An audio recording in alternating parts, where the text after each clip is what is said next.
Hi everybody! I hope you'll pardon my sick voice, but I wanted to share this with you. On August 20th, 2010, I received an advertisement, a PM from Red Coyote 7. He wanted me to know that he put a lot of effort into creating a video he thought I might like, though we hadn't had any interaction before.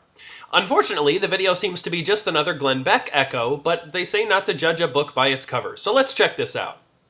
In 1776, 56 brave men signed the Declaration of Independence from Great Britain. 56 brave men? You failed to mention rich and white, not to mention that they were divided both philosophically and politically. Those brave patriots brought forth a new nation. Patriots? Now that's just silly. The country didn't exist yet about which to be patriotic. Describing them as separatists would be accurate. A brilliant nation. You said the nation rather than the people of the nation. A nation is nothing more than an idea, so how exactly can a nation itself be brilliant? That's kind of nitpicky. Moving on. A nation conceived in liberty and dedicated to the proposition that all men are created equal. All men are created equal? Really? Are you not aware of slavery? Of course, historical context, blah blah blah. You say historical context, I say hypocrisy. And what about women? You know, that other half of humanity? To quote Howard Zinn, the use of the phrase, all men are created equal, was probably not a deliberate attempt to make a statement about women. It was just that women were politically invisible. The Declaration functioned to mobilize certain groups of Americans, ignoring large parts of the human race. The history of our nation has definitely been met with its challenges. Do you mean, in its history, our nation has definitely been met with challenges? Or are you saying, truthfully, that the history itself has been met with challenges? I'm referring, of course, to its distortion at the hands of people like you.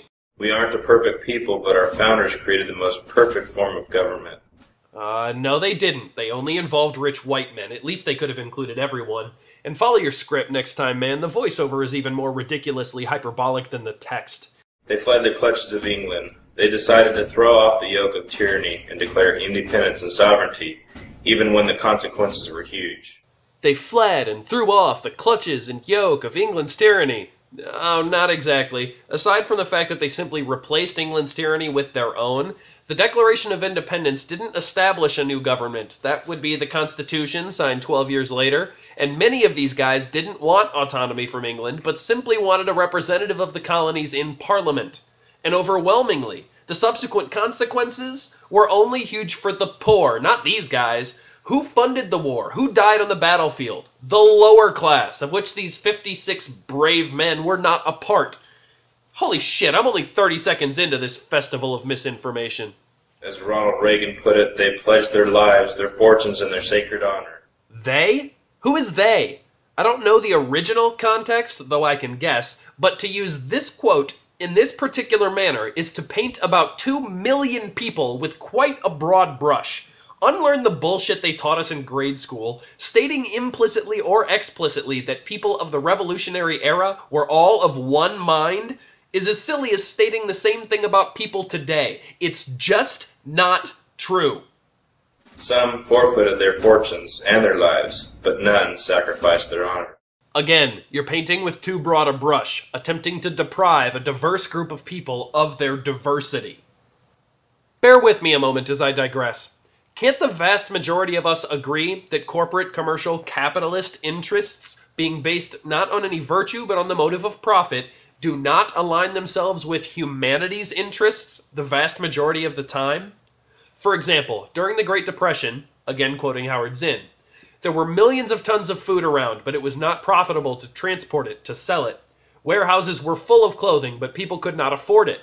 There were lots of houses, but they stayed empty because people couldn't pay the rent. These are some of the failings of a system based on the profit motive.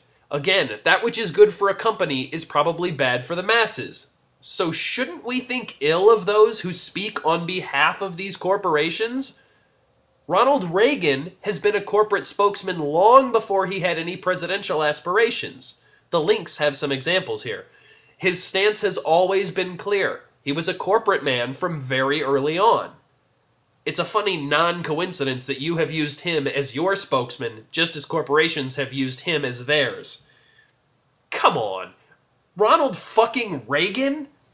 God damn, I'm not even a minute into this, and I don't think I agree with one point you've stated. Everything's just riddled with fallacies. I guess that means I'm done. If I feel so compelled, I may scrutinize the remainder of this video, but I'll see what the response is first.